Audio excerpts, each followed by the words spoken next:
स्वागत है दोस्तों आपका हमारे इस चैनल में। रूस, जर्मनी, जापान, अमेरिका सक्रिय रूप से हमारी पवित्र पुस्तकों से नई चीज़ों पर संशोधन कर रहे हैं और उन्हें अपने नाम से दुनिया के सामने रख रहे हैं। दुनिया के कई देशों में एक या एक से अधिक संस्कृत विश्वविद्यालय वेदों के अध्ययन के बारे में जानकारी जुटाने में लगे हुए हैं। तो हमारे देश में इंग्लिश बोलना शान की बात मानी जाती है। इंग्लिश न आने पर आत्मग्लानि का अनुभव करते हैं, जिस कारण जगह जगह पर इंग्लिश स्पीकिंग कोर्सेज चल रहे हैं। संस्कृत विश्व की सबसे प्राचीन भाषा है तथा समस्त भारतीय भाषाओं की जननी है। संस्कृत का शाब्दिक अर्थ है परिपूर्ण भाषा। संस्कृत पूर्णतया वैज्ञानिक तथा सक्षम भाषा है। संस्कृत भाषा के व्याकरण में विश्व भर के भाषा विशेषज्ञों का ध्यान आकर्षण किया है। उसके व्याकरण को देखकर ही अन्य भाषाओं के व्याकरण विकसित हुए हैं। आधुनिक वैज्ञानिकों के अनुसार यह भाषा कंप्यूटर के उपयोग के लिए सर्वोत्तम भाषा है। नासा के वैज्ञानिकों ने शोध में पाया कि संस्कृत भाषा का प्रयोग करके कंप्यूटर प्रोग्रामिंग को सरल बनाया जा सकता है तथा इस भाषा के उपयोग से कंप्यूटर प्रोग्रामिंग में किसी भी प्रकार की गलतियां होने की संभावना खत्म हो जाती है और इसे आर्टिफिशियल इंटेलिजेंस जैसे जटिल क्षेत्रों के लिए भी सर्वाधिक उपयुक्त माना गया है। संस्कृत को सभी भाषाओं की जननी माना जाता है। संस्कृत को भारतीय उपमहाद्वीप की प्रमुख भाषा माना जाता है और भारत की 22 आधिकारिक भाषाओं में से एक है। यह हिंदू धर्म, बौद्ध धर्म और जैन धर्म की प्रचलित भाषा भी है। संस्कृत का विकास 2 चरणों में हुआ है। एक वैदिक संस्कृत जिसमें हमारे वेद, धर्मशास्त्र, रामायण, महाभारत, उपनिषद आदि लिखे गए हैं और दूसरा महर्षि पाणिनि रचित संस्कृत जिसमें अनेक अलौकिक ग्रंथ जैसे अभिज्ञान, शाकुंतलम, पतंजलि आदि लिखे गए हैं। वर्तमान में पढ़ी लिखी जाने वाली संस्कृत का स्वरूप महर्षि पाणिनि रचित व्याकरण पर आधारित है। दुनिया की कुछ विशेष माने जाने वाली भाषाएं जैसे Dutch, Italian, German, Spanish, French, Russian, Danish, Portuguese आदि सभी भाषाएं संस्कृत से निकली हैं।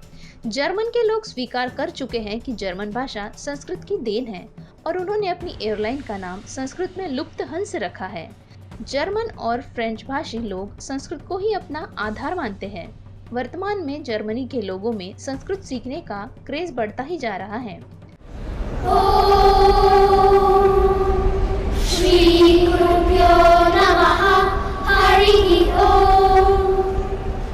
संसमित्युवसे ऋषन्नग्ने विश्वान्याय एरस्पदे समिध्यसे सनो वसूर्याभर संगच्छत्वं संवदत्वं संगो मनांसि जानताम् देवा भागं यथा पूर्वे संजानाना उपासते समानो मंत्रः समितिः समानी समानं मनः सह चित्तमेषां समानं मंत्रमपि मंत्रयेवः समानेन वो हविषां जुहोमि समानी व आहुतिः समाना कृतयालिवः समानमस्तु वो मनो यथा वः सुसहासति। ओम शांति शांति शांति। ओम श्री गुरुभ्यो नमः। हरि ओम। जर्मनी दुनिया का पहला देश है जिसने अपने विश्वविद्यालय में संस्कृत के लिए एक विभाग बनाया है, जहां पर सिर्फ चरक संहिता पर ही अध्ययन किया जा रहा है। संस्कृत विश्व की एकमात्र ऐसी भाषा है जिसके शब्दों के क्रम में परिवर्तन होने से भी इसके अर्थ में कोई बदलाव नहीं आता। वाक्यों में शब्दों के क्रम को बदलने पर भी अर्थ ज्यों का त्यों ही बना रहता है। इसलिए संस्कृत को संपन्न, श्रेष्ठ और विस्तृत माना जाता है। संस्कृत के शब्द रूप और धातु रूप होते हैं। ऐसी दुनिया की 56 भाषाओं में है। दुनिया में सबसे ज्यादा बोले जाने वाली भाषाओं में सबसे अधिक शब्द भंडार संस्कृत में है। इस भाषा में कुल शब्दों का भंडार 102 अरब 78 करोड़ 50 लाख है। संस्कृत विद्वानों के अनुसार सबसे बड़ी बात सबसे कम शब्दों में सिर्फ संस्कृत भाषा में ही की जा सकती है। अमेरिका के एक विश्वविद्यालय के अनुसार संस्कृत भाषा में बात करने से मानव शरीर की तंत्रिकाएं सक्रिय रहती है। संस्कृत एक ऐसी भाषा है जिसे बोलने में जीभ की सभी मांसपेशियों का इस्तेमाल किया जाता है, जिससे डायबिटीज, कोलेस्ट्रॉल और ब्लड प्रेशर जैसे कई रोगों से राहत मिल जाती है। संसार की लगभग 98% से अधिक भाषाओं पर संस्कृत का प्रभाव है, अर्थात संस्कृत ही इन भाषाओं की जननी है। विश्व के 17 से ज्यादा देशों में कम से कम एक यूनिवर्सिटी में टेक्निकल एजुकेशन के कोर्स में संस्कृत को पढ़ाया जाता है और दुनिया के 40 देशों के 254 विश्वविद्यालयों में संस्कृत पढ़ाई जा रही है। लंदन और आयरलैंड की कई स्कूलों में संस्कृत को कंपलसरी भाषा बना दिया गया है। क्या आप जानते हैं दुनिया को सबसे पहली भाषा संस्कृत भाषा और सबसे पहली लिपि देवनागरी लिपि को भारत ने ही दिया है। कहते हैं किसी भी देश की जाति, संस्कृति, धर्म और इतिहास को नष्ट करना है तो उसकी भाषा को सबसे पहले नष्ट किया जाए। मात्र 3000 वर्ष पूर्व तक भारत में संस्कृत बोली जाती थी। तभी तो ईसा से 500 वर्ष पूर्व महर्षि पाणिनि ने दुनिया का पहला व्याकरण ग्रंथ लिखा जो संस्कृत था और इसका नाम अष्टाध्यायी है। 1100 ईस्वी तक संस्कृत समस्त भारत की राजभाषा के रूप में जोड़ने की प्रमुख कड़ी थी।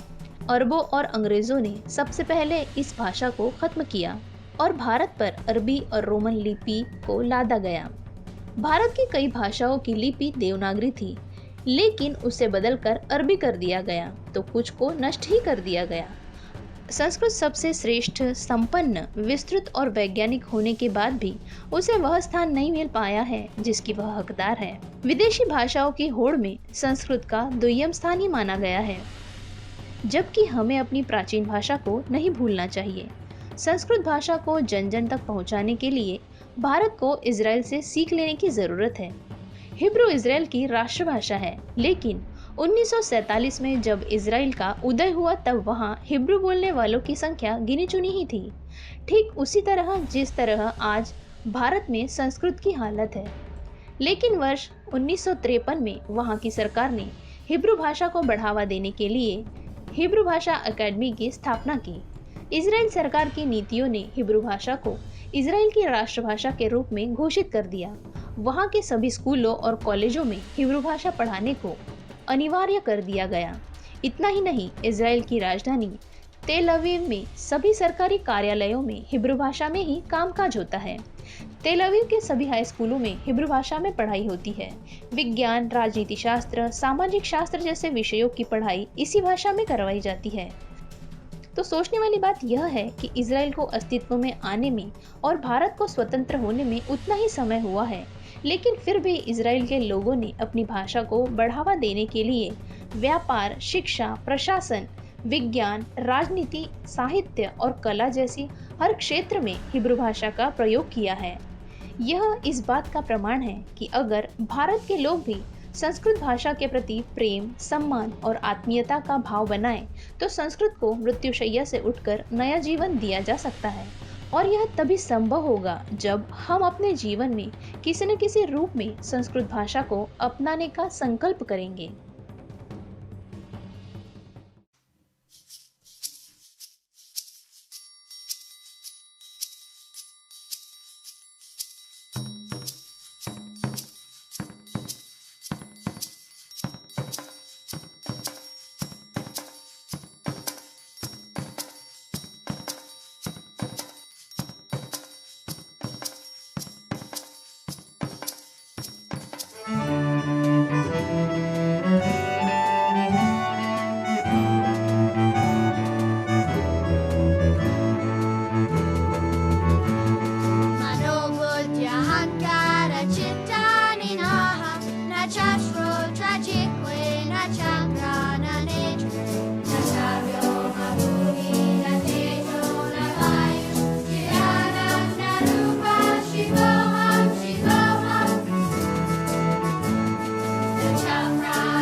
हमारी नॉलेजेबल यह वीडियो आपको कैसी लगी? अपने सुझाव कमेंट बॉक्स में ज़रूर रखें। तो ऐसे ही वीडियोस को देखने के लिए सब्सक्राइब कीजिए इन्फो लेंस को।